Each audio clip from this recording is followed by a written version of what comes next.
Hello car dealers, this is Raymond with Car Dealer Life. How is it going today? So I am at the auction and I want to make this quick video. This is a preview day, so I have some more time and I can really take my time and go over some stuff with y'all. So this video is going to be about tips, okay? Tips and tools. Well, no, tools, auction tools. What do you need to have when you go to the auction for preview day? Okay, first thing you need to have, pair of gloves. All right, you're in here dealing with cars that are filthy, man. Some of these folks are, you never know what type of car you're going to be getting into. A lot of these are repossessions. A lot of these are, a lot of them, just most of them are repossessions. And trades. So you never know what you're going to be getting yourself into. So you need to make sure you have protection on your hands. Second thing you're going to need is this. An OBD2 scanner. All right, a scanner, OBD2 scanner, is a device that will allow you to scan vehicles to determine if there are any engine trouble codes or check engine light codes or malfunctioning codes, or however you want to categorize it. But there are codes that prohibit the vehicle from passing an emissions test, particularly here in the state of Georgia or any state that uses the plug-in OBD2 to issue inspection certificates. So you're going to need that. So I'm going to show you how to use it in just a second. I'm going to find a vehicle, so I'll be right back with you, and we'll walk through using an OBD2 scanner. If you're a dealer, you don't need to go to the auction on preview days without it, period. All right, YouTube, so we found our car. Okay, we found our car. So we're gonna do our OBD scanner on this demonstration on this little 2009 Cobalt here. Now, I should have looked at it here before I said we found the car, because I need to know that it has power. All right, so it does have power, and I have located the key. All right, so the first thing we're gonna do is we're gonna get our OBD scanner ready.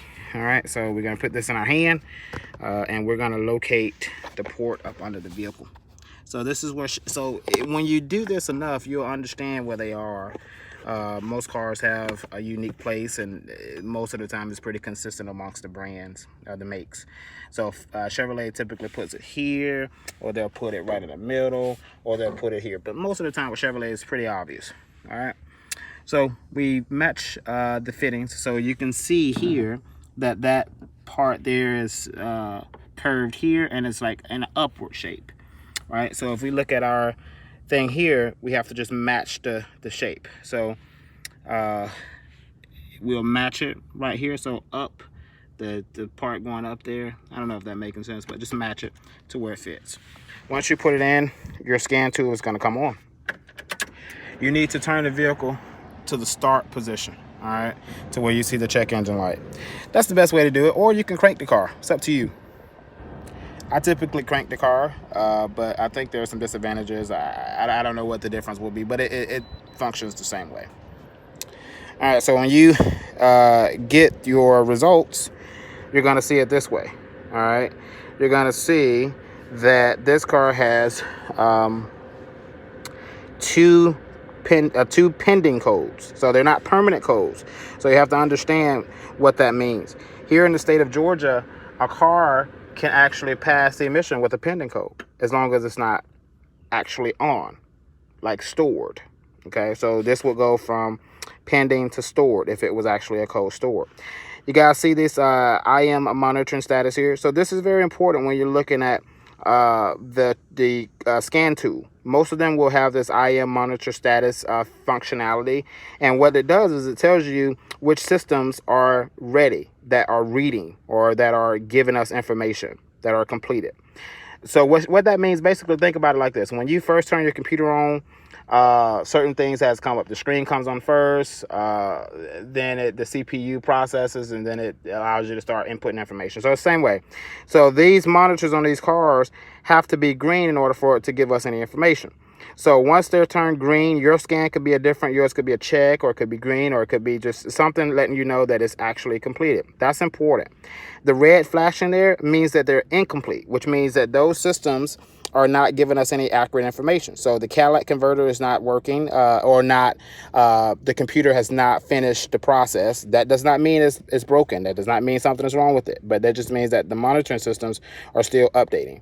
The O2, same thing, and the evap, same thing. All right. So what we're gonna do is we're gonna go ahead and start this car. All right. You'll notice once you start the car, the systems won't change. It won't do anything. Now, once these things turn green, that means the monitors are ready. That's called a drive cycle. Every car has a drive cycle to complete certain monitors. Okay, so every make and every manufacturer have their own drive cycle requirements, and you can actually Google those requirements if you buy a car from the auction and those monitors aren't complete and you want to get them to be completed in order for you to get the emissions on the vehicle. There is a process. Like CAT and O2 sensor,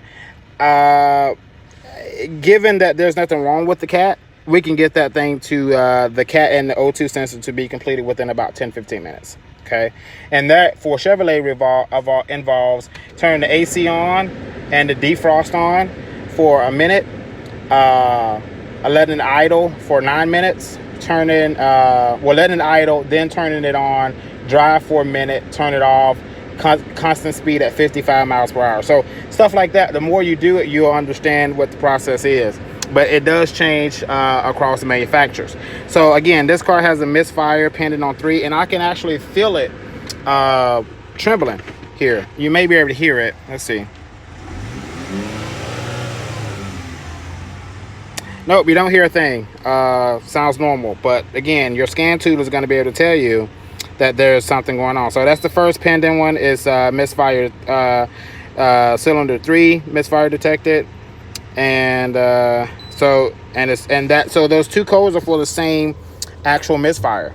All right, so now keep in mind, when you buy these generic these scanners, they may not necessarily always be on the right cylinder. Okay, so if you want to know which cylinder is actually misfiring, you may want to take it to the next level to get you a little bit of a higher grade scanner. It'll actually tell you which cylinders, how many times it's misfired, all of that. It gives you more information. So, but this is the basics. This is the basics that you need in order to ensure that you're not buying a car, particularly in an emission state, that has a series of codes. And check this out. So, hold on.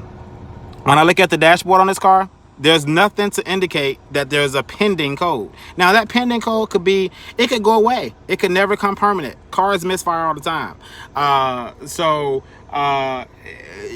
But with that being said, if you didn't have the scanner, you would think that this car would be perfect, besides knowing that it's trembling a little bit. But you would know that it was a pending code.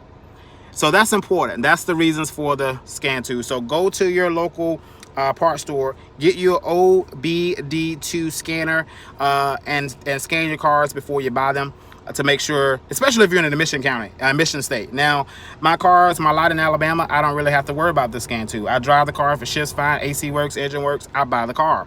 But if it's not that easy for you, you need to have that OBD2 scanner. Hope this helps. Get your gloves too. Very important stuff. Like it's time to buy some more gloves because I've had them so long. But you work them till they don't work anymore. Thank y'all for watching. Please like, share, and subscribe. Please like this video. I want to get the engagements higher so we can get more content, more followers, and we can do more things on this channel. Hope you like it. Sell a car. Have fun doing it. Take care.